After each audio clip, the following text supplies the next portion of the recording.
Hi, I'm LynnAnn Brewer. Today I'll be speaking to you about recognition. Take a moment and think about this question. What was the most meaningful recognition you ever received? As you think about that experience, what made that recognition so meaningful? For me, the recognition I received on my work anniversary meant so much. It was a certificate to celebrate another successful year. One year, along with my certificate, I also received a handwritten note from the Vice President, expressing their appreciation for my continued service. It made my day and I felt so much more committed to the organization and the position. I felt very supported. Years later, when I had to make a big decision for the organization, I felt that I could trust this leader and be sincere about the decision. This note meant a lot to me. The truth is, most everyone likes to be recognized.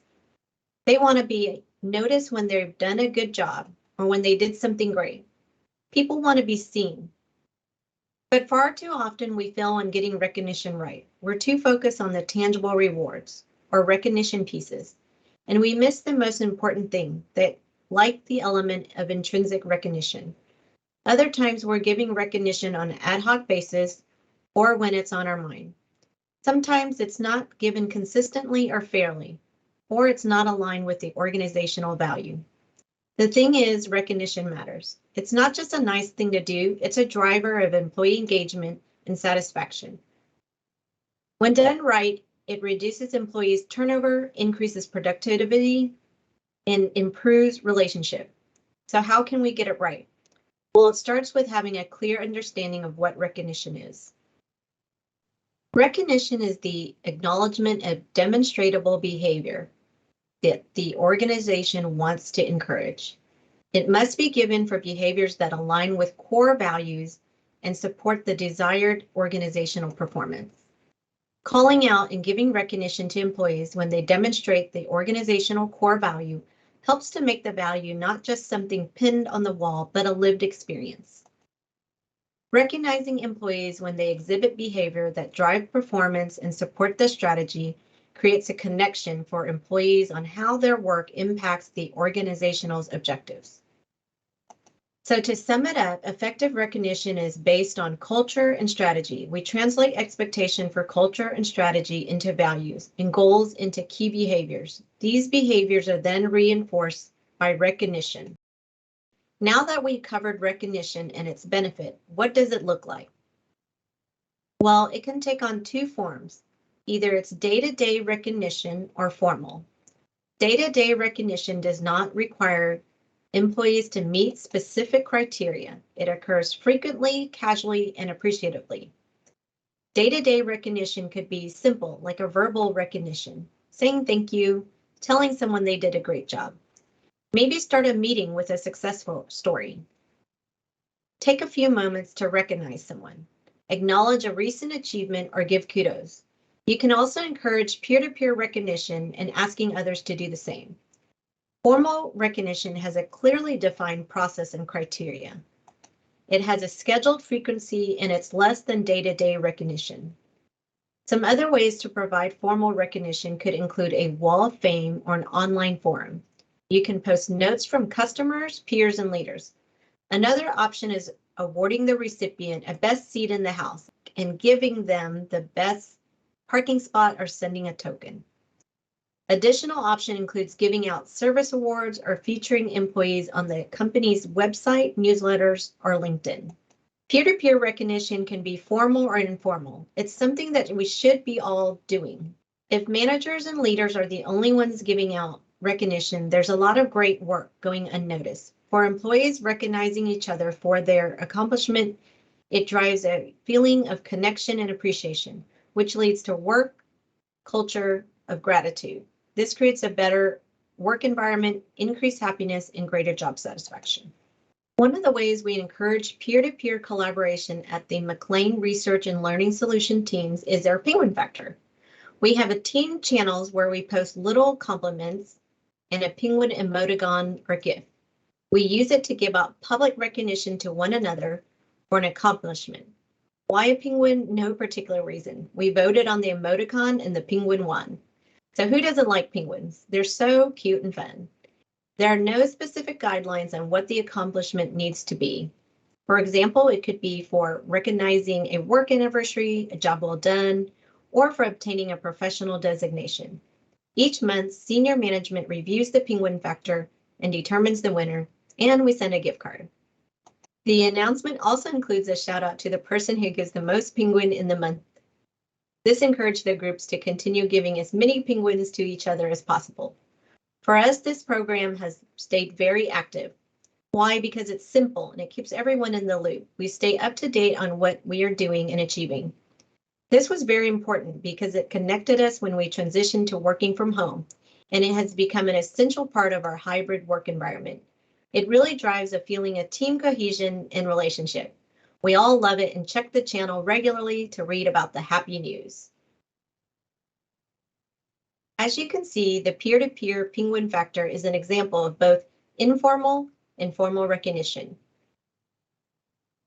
Regardless of the structure or purpose of the recognition program, there are 3 key aspects that are needed to be successful. You will need to consider them when you're giving recognition or designing the program. We talked about one of these key alignments. Recognition has to be aligned with organizational culture and strategy. It's important to know that recognizing behaviors that aren't in alignment makes the recognition dysfunctional. For example, recognizing an employee who continues to work while being hospitalized. What is the impact on that individual and on other employees? Is having an employee continuing to work while they're seriously sick or injured in alignment with the company value? Is this type of behavior encouraged? Probably not, because it's not healthy for the employee or the organization. The next key is customization.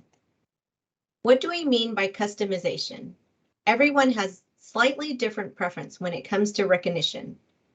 Some people may love being called out in front of the team and being recognized at a company meeting, but others might totally cringe and want to crawl under their table if this were to happen. Recognition is only effective if the recipient values the way you are recognizing them. So take the time to discover how your employees and peers want to be recognized. This will greatly improve the effectiveness of the recognition. It's really as simple as asking them what they prefer.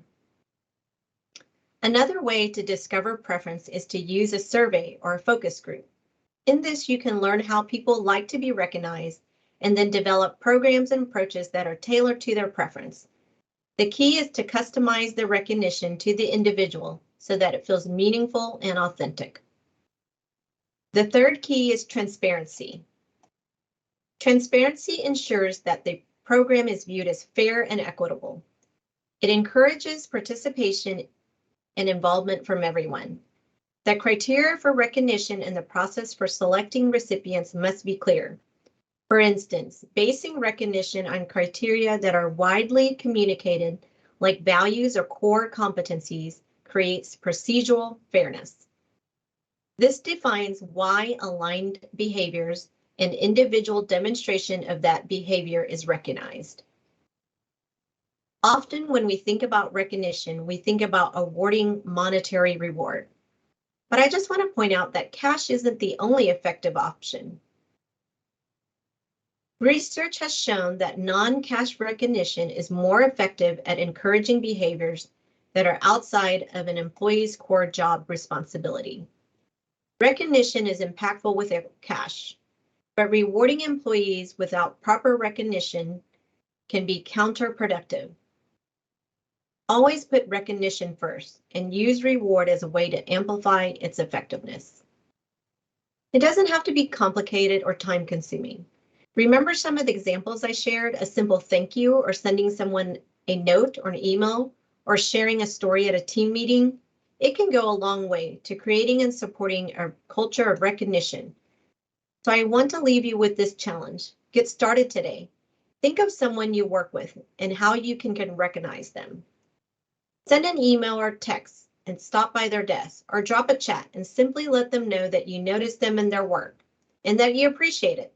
The more often employees hear their managers and peers say thank you and show appreciation, the more they'll do it themselves.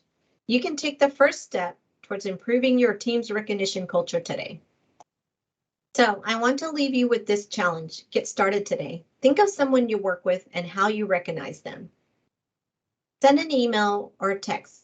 Stop by their desk or drop into chat and simply let them know that you notice them in their work and that you appreciate it. The more often employees hear their managers and their peers saying thank you and showing appreciation, the more often they'll do it themselves. You can take the first step towards improving your team's recognition and culture today.